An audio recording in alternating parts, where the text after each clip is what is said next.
ಈ ಒಂದು ವೈದ್ಯಕೀಯ ಕಾಲೇಜು ಖಾಸಗಿಯವರ ಸಹಭಾಗಿತ್ವದಲ್ಲಿ ಈ ಒಂದು ಕಾಲೇಜ್ ಮಾಡಬೇಕು ಅಂತೇಳಿ ಸರ್ಕಾರ ಮುನ್ನಡೆದಿದೆ. ಇದನ್ನು ನಾವು ಈ ಹೋರಾಟ ಸಮಿತಿಯಿಂದ ನಾವು ತೀವ್ರವಾಗಿ ಖಂಡಿಸ್ತೇವೆ. ಇದು ಖಾಸಗಿಯವರ ಸಹಭಾಗಿತ್ವದಲ್ಲಿ ಈ ವೈದ್ಯಕೀಯ ಕಾಲೇಜ್ ಆಗಬಾರ್ದು. ಇದು ಯಾವತ್ತಿದ್ರೂ ಸರ್ಕಾರಿ ಒಡೆತನದಲ್ಲೇ ನೇರವಾಗಿ ಸರ್ಕಾರವೇ ನಡೆಸುವಂಥ ಒಂದು ವೈದ್ಯಕೀಯ ಕಾಲೇಜ್ ಆಗಬೇಕು.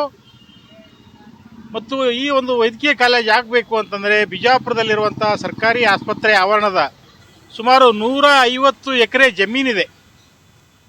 ಮತ್ತು ಅದಕ್ಕೆ ಸಂಬಂಧಪಟ್ಟಂತೆ ಬೇರೆ ಬೇರೆ ಇವತ್ತು ಅಲ್ಲಿ ಸರ್ಕಾರಿ ಆಸ್ಪತ್ರೆ ಕಟ್ಟಡಗಳು ಕೂಡ ಇವೆ. ಇವತ್ತು ಹೆರಿಗೆ ಆಸ್ಪತ್ರೆ ಇದೆ ಮತ್ತು ಬೇರೆ ಬೇರೆ ರೀತಿಯಿಂದ ವೈದ್ಯಕೀಯ ಸಲಕರಣೆಗಳಿವೆ. ಮತ್ತು ಪ್ರತಿನಿತ್ಯ ಸುಮಾರು 1500ರಿಂದ 2000ವರೆಗೆ ಹೊರ ರೋಗಿಗಳು ಒಳ ರೋಗಿಗಳು ಸೇರಿ ಇವತ್ತು ಅಲ್ಲಿ ಶುಶ್ರೂಷೆ ಪಡೀತಾ ಇದ್ದಾರೆ. ಇವತ್ತು ವೈದ್ಯಕೀಯ ಸೌಲಭ್ಯ ಪಡೀತಾ ಇದ್ದಾರೆ. ಇವತ್ತು ಮತ್ತು ಇಷ್ಟೆಲ್ಲ ಒಂದು 150 ಎಕರೆ ಜಮೀನು ಇತರ ಎಲ್ಲ ಸೌಲಭ್ಯಗಳು ಇರಲಿಕ್ಕಾಗಿಯೂ ಕೂಡ ಇವತ್ತು ಇದನ್ನು ಖಾಸಗಿ ಸಹಭಾಗಿತ್ವದಲ್ಲಿ ಸರ್ಕಾರ ಮಾಡಬೇಕು ಅಂತೇಳಿ ಮುಂದಾಗಿದೆ. ಇದನ್ನು ಆಗಬಾರ್ದು ಅಂತಲೇ ಇವತ್ತು ನಾವು ಈ ಒಂದು ಹೋರಾಟ ಮಾಡ್ತಾ ಇದ್ದೇವೆ. ಈ ಹೋರಾಟ ಇವತ್ತಿಗೆ 49 ದಿವಸ ಮುಗಿದು ನಾಳೆ 50ನೇ ದಿವಸಕ್ಕೆ ಇವತ್ತು ಕಾಲಿಡ್ತಾ ಇದ್ದೇವೆ. ಹೀಗಾಗಿ ಸುಮಾರು 49 ದಿವಸದಿಂದ ಚಳವಳಿ ಮಾಡ್ತಾ ಇದ್ದೇವೆ. ಆದರೂ ಕೂಡ ಸರ್ಕಾರ ಯಾವುದೇ ರೀತಿಯಿಂದ ಅಂತ ಮನೆಯನ್ನು ಕೊಡ್ತಾ ಇಲ್ಲ, ಮುಖ್ಯಮಂತ್ರಿ ಘೋಷಣೆ ಮಾಡ್ತಾ ಇಲ್ಲ. ಆ ಹಿನ್ನೆಲೆಯಲ್ಲಿ ನಾವು ಇವತ್ತು 49 ದಿವಸ ನಂತರ ಇವತ್ತು ಸಂಚಾಲಕ ಸಮಿತಿ ಸೇರಿ ತೀರ್ಮಾನ ತೆಗೆದುಕೊಂಡಿದ್ದೇವೆ.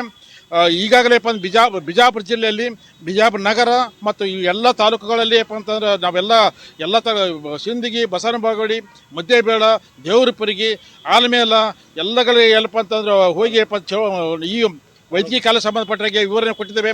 ಜನ ಅಂತ ಆಕ್ರೋಶಗೊಂಡು ಸುಮಾರು 106 ಜನ ಕಾರ್ಯಕರ್ತರು ಬಂದು ನಮ್ಮ ವೈದ್ಯಕೀಯ ಕಾಲೇಜು ಸರ್ಕಾರಿ ವೈದ್ಯಕೀಯ ಕಾಲೇಜು ಬೇಕು, ಖಾಸಗಿ ಸಹಭಾಗಿತ್ವ ಬೇಡ, ಬಡವರಿಗೆ ದುಡಿಯುವ ವರ್ಗಕ್ಕೆ ಅನುಕೂಲ ಆಗ್ತಕ್ಕಂಥ ಅಭಿಪ್ರಾಯ ವ್ಯಕ್ತಪಡಿಸಿದ್ದಾರೆ. ಜನತೆಯ ಒಂದು ಆಕ್ರೋಶ ಆಕ್ರೋಶ ಎದ್ದು ಬರ್ತಾ ಇದೆ. ಆದರೂ ಕೂಡ ಸರ್ಕಾರ ಮನಗಂತಲ್ಲ. ಆ ಹಿನ್ನೆಲೆಯಲ್ಲಿ ಅಂತ ನಾನು ಒಂದು ತೀರ್ಮಾನ ತೆಗೆದುಕೊಂಡು ನಾವು ಪತ್ರ ಚಳವಳಿ ಮಾಡಿದ್ವಿ. ಸುಮಾರು ಪೋಸ್ಟ್ ಆಫೀಸಿಂದ ಪತ್ರ ತೆಗೆದುಕೊಂಡ್ಬಂದು ಇಲ್ಲೆಲ್ಲ ವಿದ್ಯಾರ್ಥಿಗಳು ಮೊನ್ನೆ ನವೆಂಬರ್ 1ರಿಂದ ನಾವು ಪ್ರಾರಂಭ ಮಾಡಿದ್ವಿ. 1ನೇ ತಾರೀಕು ಅಂತಂದರೆ ಸ್ಟೇಡಿಯಂ ಬರ್ತಾಗ ಮಕ್ಕಳಿಗೆ ಎಲ್ಲರೂ ಸುಮಾರು 400-500 ಕಾರ್ಡ್ ಇಲ್ಲೇ ಕುಂತ ಬರೆಸಿದ್ವಿ. ನಂತರದಲ್ಲಿ ಎಲ್ಲ ಹಳ್ಳಿಗಳಲ್ಲಿ ಕಾರ್ಡ್ ಕಳಿಸಿದ್ವಿ. ಪ್ರತಿಯೊಂದು ತಾಲೂಕಿನಲ್ಲಿ ನಾವು ಸಂಘಟನೆಗಳಿವೆ. ಕರ್ನಾಟಕ ಪ್ರಾಂತ ರೈತ ಸಂಘ ಆಗಿರ್ಬೋದು, ಆಮೇಲೆ ಕಾರ್ಮಿಕ ಸಂಘ ಆಗಿರ್ಬೋದು, ವಿದ್ಯಾರ್ಥಿ ಸಂಘ ಆಗಿರ್ಬೋದು, ಎಲ್ಲ ಸಂಘಟನೆಗಳಿಗೆ ನಾವು ಲೆಟರ್ಗಳು ಕಳಿಸ್ತಾ ಇದ್ದೀವಿ. ಒಂದೊಂದು ತಾಲೂಕಿಗೆ 500-1000 ಕಳಿಸ್ತಾ ಇದ್ದೀವಿ. ಆ ಕಾರ್ಡ್ಗಳು ಕೆಲವರು ಸ್ವತಃ ತಾವೇ ಪರ್ಚೇಸ್ ಮಾಡಿ ಪತ್ರ ಬರ್ತಾ ಇದ್ದಾರೆ. ಮಾನ್ಯ ಮುಖ್ಯಮಂತ್ರಿಯವರೇ, ನಮ್ಮ ಕೂಡಲೇ ಸರ್ಕಾರಿ ವೈದ್ಯಕೀಯ ಕಾಲೇಜು ಪ್ರಾರಂಭ ಮಾಡಿ ಖಾಸಗಿ ಸಹಭಾಗಿತ್ವ ನಿಲ್ಲಿಸಿ ಸರ್ಕಾರಿ ಕಾಲೇಜು ಉಳಿಸಿ ಅಂತಕ್ಕಂಥದ್ದು ಜನತೆ ಆ ಪತ್ರ ಚಳವಳಿ ಮಾಡಿ ನಾವು ಮೊಬೈಲಲ್ಲಿ ಇದಕ್ಕೆ ಫೋಟೋ ಕಳಿಸ್ತಾ ಇದ್ದಾರೆ.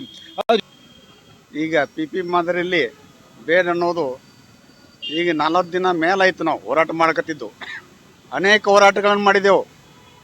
ಪಂಚಿನ ಮೆರವಣಿಗೆ ಆಗಿದೆ, ರಕ್ತ ಚಳವಳಿ ಆಗಿದೆ ಮತ್ತು ನಾಳೆ ದಿನ ಮಾನವ ಸರಪಳಿಯನ್ನು ಮಾಡ್ತಾ ಇದೆ. ಇದಕ್ಕೆ ಸರ್ಕಾರ ಏನು ಸ್ಪಂದನೆ ಮಾಡ್ತಾ ಇಲ್ಲ. ಎಲ್ಲ ಜಿಲ್ಲಾ ಶಾಸಕರಾಗಲಿ ಮಂತ್ರಿಗಳಾಗಲಿ ಒಂದು ಮುಖ್ಯಮಂತ್ರಿಗಳಿಗೆ ಒಂದು ಭೇಟಿ ಮಾಡಿ ಈ ಸಮಸ್ಯೆ ಬಗೆಹರಿಸಿ ಸರ್ಕಾರಿ ವೈದ್ಯಕೀಯ ಕಾಲೇಜು ಆಗಲಿಕ್ಕೆ ಒಂದು ಆದೇಶ ಮಾಡಬೇಕಾಗಿ ನಾನು ಕೇಳ್ಕೊತಾ ಇದ್ದೀನಿ.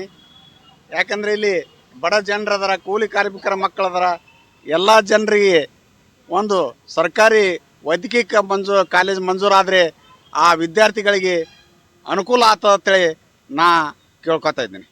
ಬಂಧುಗಳೇ, ಸರ್ಕಾರಿ ವೈದ್ಯಕೀಯ ಕಾಲೇಜ್ ಸ್ಥಾಪನೆ ಮಾಡಬೇಕು ಅಂತೇಳಿ ಈಗ 49ನೇ ದಿನ ಇವತ್ತು ಹೋರಾಟ ನಡೀತಾ ಇದೆ ಬಿಜಾಪುರದಲ್ಲಿ. ಆದರೂ ಸರ್ಕಾರ ಇಲ್ಲಿವರೆಗೆ ಸರಿಯಾದ ಸ್ಪಂದನೆ ಇಲ್ಲ. ಇದು ಕೂಡಲೇ ಏನು ಸರ್ಕಾರ ಸ್ಪಂದನೆ ಮಾಡಬೇಕು ಅಂತೇಳಿ ಈಗಾಗಲೇ ಅನೇಕ ರೀತಿಯಿಂದ ಹೋರಾಟಗಳು ಆಗ್ಯಾವ. ಅದನ್ನು ಪರಿಗಣಿಸಿ ಸರ್ಕಾರ ಕೂಡಲೇ ಒಂದು ಸರ್ಕಾರಿ ವೈದ್ಯಕೀಯ ಕಾಲೇಜನ್ನು ಸ್ಥಾಪನೆ ಮಾಡಬೇಕು ಅಂತೇಳಿ ಈ ಸಂದರ್ಭದಲ್ಲಿ ನಾವು ಹೇಳ್ಬಯಸ್ತೀವಿ. ಮೂಲಭೂತ ಹಕ್ಕುಗಳಲ್ಲಿ ಆರೋಗ್ಯ ಮತ್ತು ಶಿಕ್ಷಣ ಅತಿ ಅವಶ್ಯ.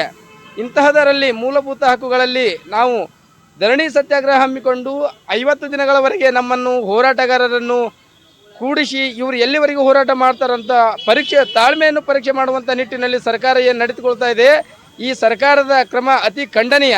ಇದರ ವಿರುದ್ಧ ನಾವು ಆಕ್ರೋಶ ಹೊರಹಾಕುವುದಂದರೆ ಕರಾಳ ದೀಪಾವಳಿ ಆಯಿತು, ಪಂಜಿನ ಮೆರವಣಿಗೆ ಆಯಿತು, ರಕ್ತ ಸಹಿ ಸಂಗ್ರಹ ಆಯಿತು.